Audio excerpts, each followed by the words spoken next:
Hey, hello, welcome into Fantasy Filmball, the show where we turn movies into sports, and we turn sports into something that we don't talk about. My name is Matt, I'm here with Dylan, and today we're going to be very late on discussing RRR, one of my favorite movies of the year. Dylan, you just saw it for the first time this week. And at the same time this week, it's had a bit of like a crazy awards season trajectory happening for it, which is why we're going to be talking about it today.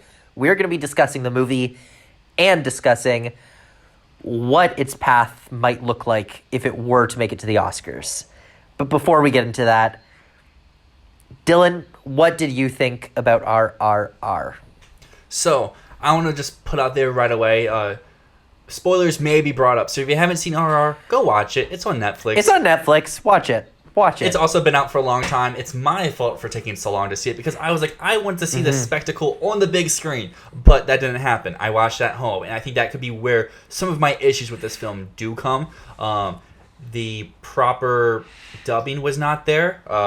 You could tell. Yeah, you watched it in Hindi because they don't have the Telugu version. Correct. And I don't get that caused why. For a little bit of a awkward viewing experience at times because you like try to watch their mouth and it doesn't match what they're saying, sort of thing. But that wasn't like the biggest deal breaker in the world. I really love when this movie.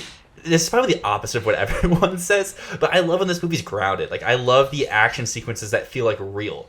And then when it kind of goes on the more bombastic side is where it loses me in some elements. What? But you mean you don't like seeing a man fight an entire crowd with his bare hands? See, you don't love seeing a man pick up a motorbike and use it as a baseball bat? Or seeing two people swinging off of a bridge and grabbing hands in the middle? Hey, the oil spill was my favorite scene of the movie. So that's why I was like giving a little bit of clarification because some of the bombastic stuff really works and others don't. Like I love the scene with young Raju and his Baba taking down the English soldiers. That was like my favorite sequence of the movie because it felt grounded. While it was very unrealistic what was happening, it felt, I don't know, it's probably an issue of me watching at home and having such high anticipation, high buildup for the film. I really enjoyed RRR, so I don't want to like come here and be like, this movie stinks.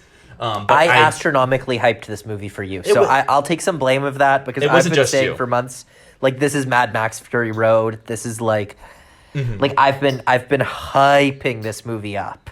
It wasn't just you. It's a lot of things coming together. And like I mentioned, I did watch at home. I watched on Netflix. My TV isn't small, but it isn't huge, so that could be a partial thing to it. I thought it was good. Did I think it was like the best thing in the world? No, but I would be down to go watch this if it came out in theaters and to see it in its proper format with the correct dialect and the speaking and the correct framing size and all that stuff because I thought it's very good. It brings a lot to the table, but it also wasn't just like, to me, like the best thing in the world. But that also probably has to do with all the expectations that were presented for me in front of it before watching because like I mentioned, I am very late to seeing this movie. Okay, yeah, no, you're right. I'm very surprised to hear that you felt like some of the more bombastic action moments were a little bit too silly for you. Because I think my favorite moment in the whole film, which this is my second favorite movie of the year, so this is something that it just blew me away. It's my third favorite movie of the year.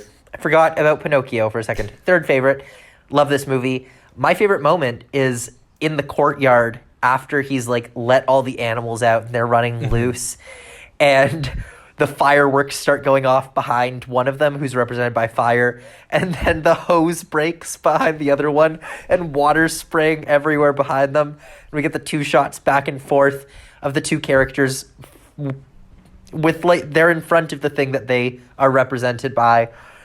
It's just so the thing that I appreciate so much about this film and why I'm so glad it's winning directing awards is because this whole film feels like they are constantly one-upping. Like S.S. Rajamouli is constantly thinking, how can I go even crazier with this? How can I go bigger?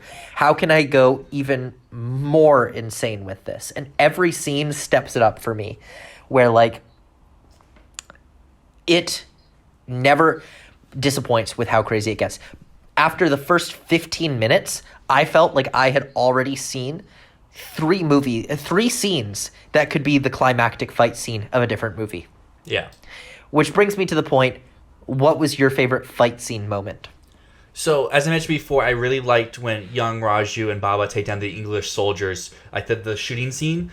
But I did like the scene you were talking about there, where they're fighting each other in the courtyard. I thought that was really good. The one scene I wasn't a fan of was the final action sequence, which we'll get into a little bit. I think that's where my bombastic issues come a little bit. But I really love the first scene with Raju, where he is trying to...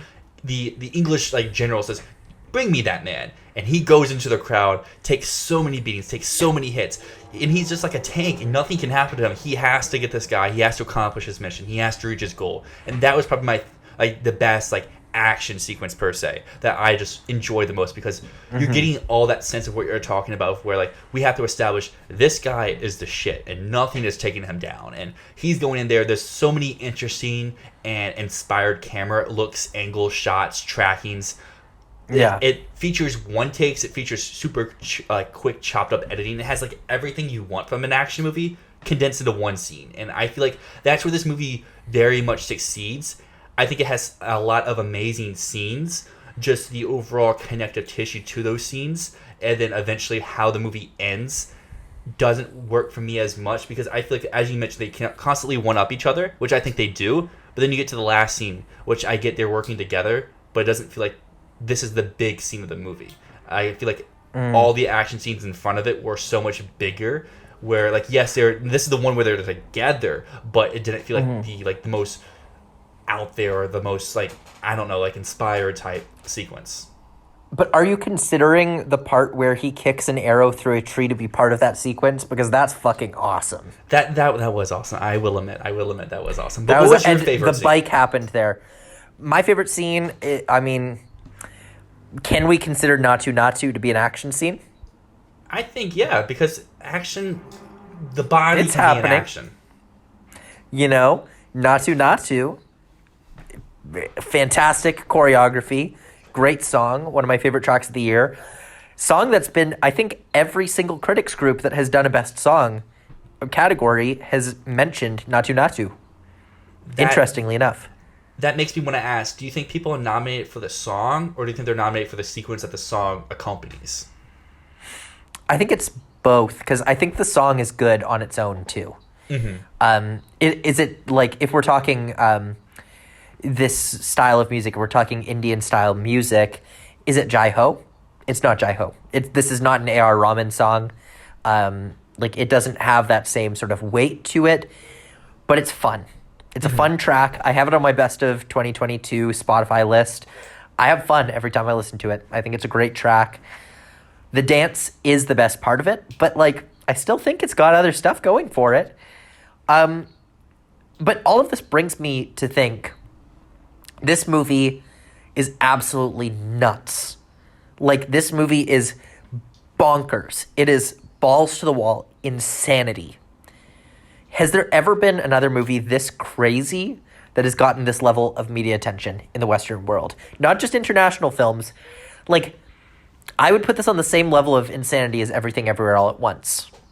That was going to be my instant reaction, but also I wouldn't say Everything Everywhere All at Once is this bombastic, insane, whatever word you want to use. No, you're right. Everything Everywhere is weird, but it's not as it does go for it, but this is just to another level.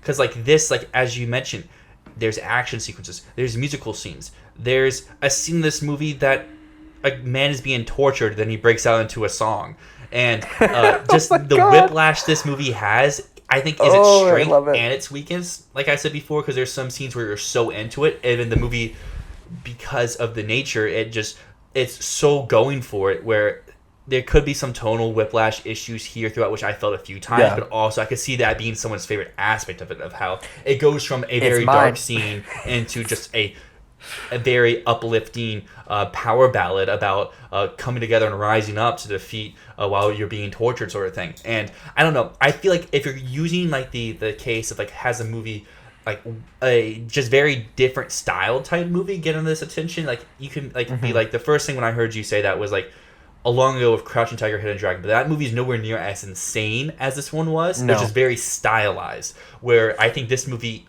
there's so much more to it than it just being stylized. Like you were saying, it just Yeah. does so much. And I think even though I'm not the biggest fan of this movie, I would give it a very like strong 7, very light 8.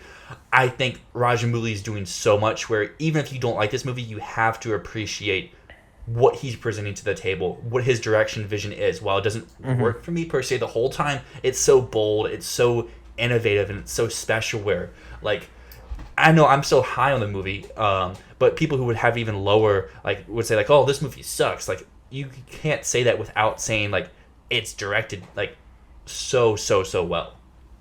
Yeah. I feel like I've seen a lot of people say this is the worst thing out there, but it just feels so... You have to admit that even if you don't like what this movie is doing, it's doing it well. Yes. Like, yes, it is... definitely. It goes all out on everything, and it accomplishes every goal that it sets out to do. I love the tonal whiplash. I love how it jumps from one thing to another. It had me cackling with laughter because it's just so absurd and ludicrous. And it's one of those things that makes me go, oh my God, human beings came up with this. Like, this is nuts. It's because the only other thing that I can think of that's like this crazy and bombastic that has gotten this level of media attention is Mad Max Fury Road. And this is crazier than that. Definitely, 100%. So, like, let's get to the topic at hand here, Yes. though. This film won Best Director at the New York Film Critics Circle. This film was named one of the top 10 films of the year by the National Board of Review. This film is about to win a Golden Globe, potentially be nominated for multiple Golden Globes.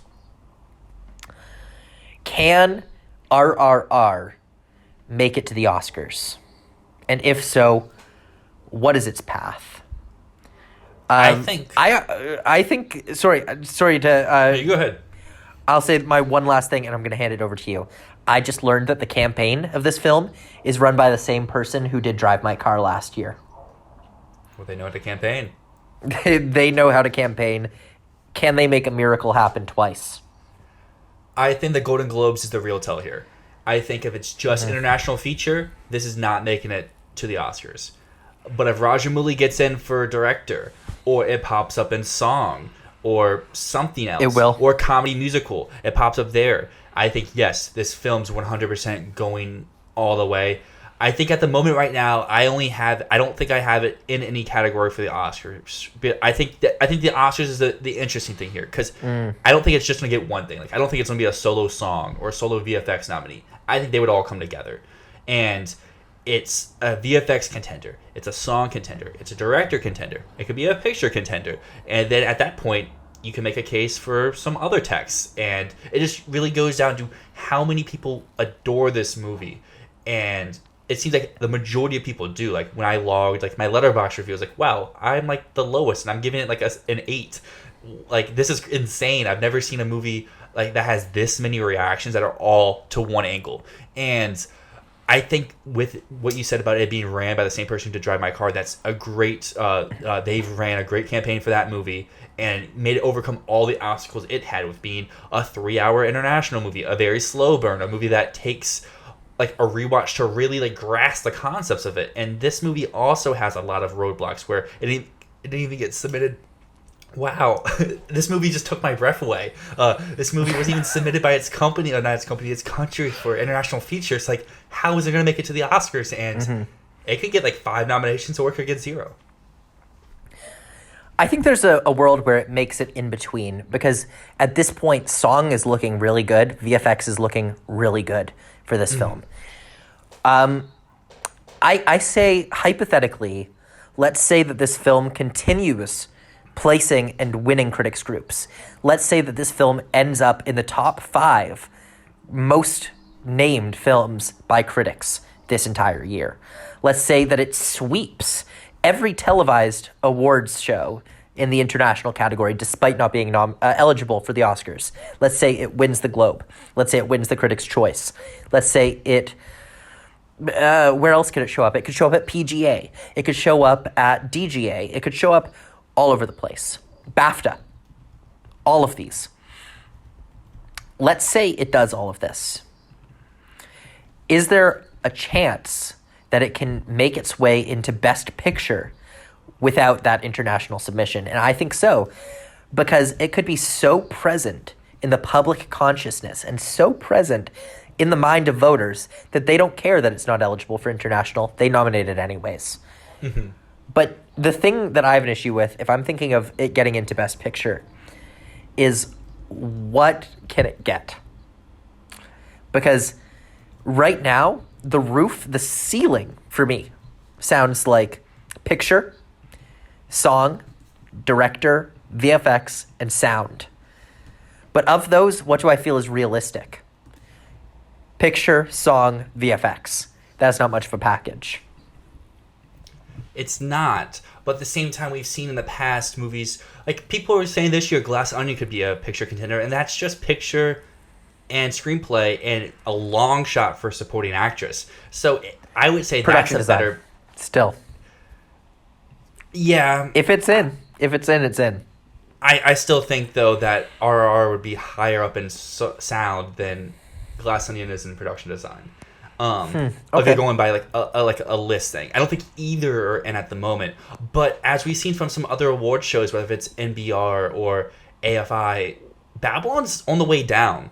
And Babylon's really a very is, big tech contender. And if RRR is on the way up, you can switch out Babylon in sound for RRR. You could switch out Babylon in production design for RRR. Yeah.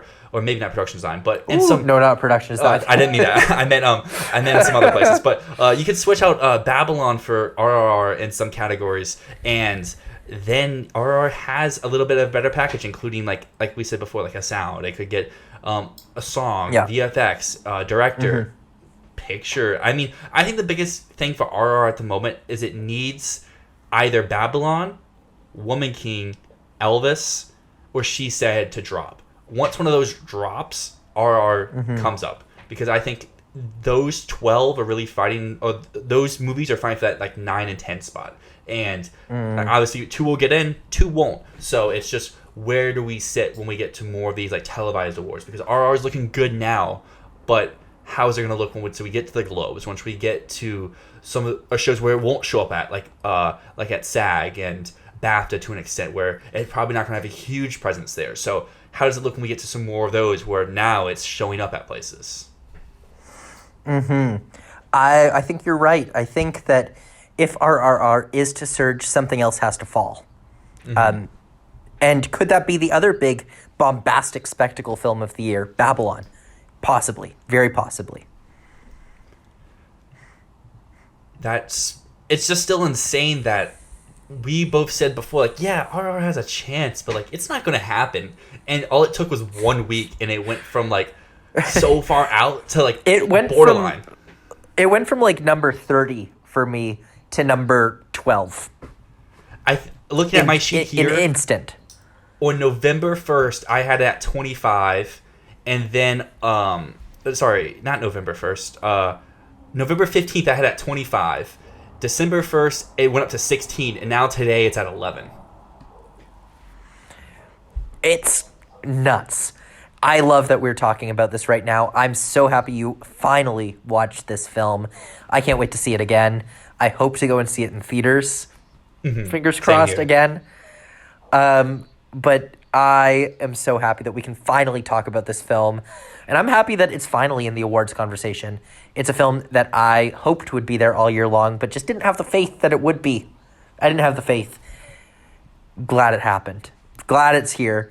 And let's hope that it can make it all the way. I guess I'm hoping. You'll come around. I would be happy for it. Like I've said all year, I want this year to be the year of spectacle, the year of big movies. We have Maverick. We have Way of Water. We have Elvis. We have Everything Everywhere All at Once. Babylon looks like it could be on the way out. So it's good to replace it with another spectacle movie. And RRR, I think, has the case. While it wouldn't be in my lineup, I fully understand why it's getting its praise. I'm still like I keep saying like I don't like I'm not as high. I still give it like an 8, and that's not like a bad grade at all. That's a very good grade. I'm just not like the 9s and 10s that a lot of people are at. So like I fully get why people love it. I just like I said before, the whiplash issues. I thought Raju's character was a lot more interesting than Bomb, and so when you have a story of two main characters and one character's on screen for half, the other character's on screen for the other half, some parts are going to feel a little bit more engaging than others. But this is still a great movie. I highly encourage everyone. Just because it's on Netflix doesn't mean, oh, I have to wait like I was doing. It's worth watching now because it's eventually going to come back into theaters, and that means you can just rewatch it again and see it for the second time in an even bigger spectacle fashion. Yeah, I hope that anyone who's watching right now or listening right now has seen it, because we did tell you to fuck off if you haven't seen this film. That is true. So, like, what are you doing if you haven't watched it and you're still here right now? Go watch this goddamn movie. Duh. Anyways, that brings us to the end of our discussion on RRR. What do you think? Does this movie have a path to the Oscars? Please let us know right down below. We love this. I love this movie. Dylan likes this movie. And do you love this movie? We can't wait to hear your thoughts. Join us again next time for Fantasy Filmball.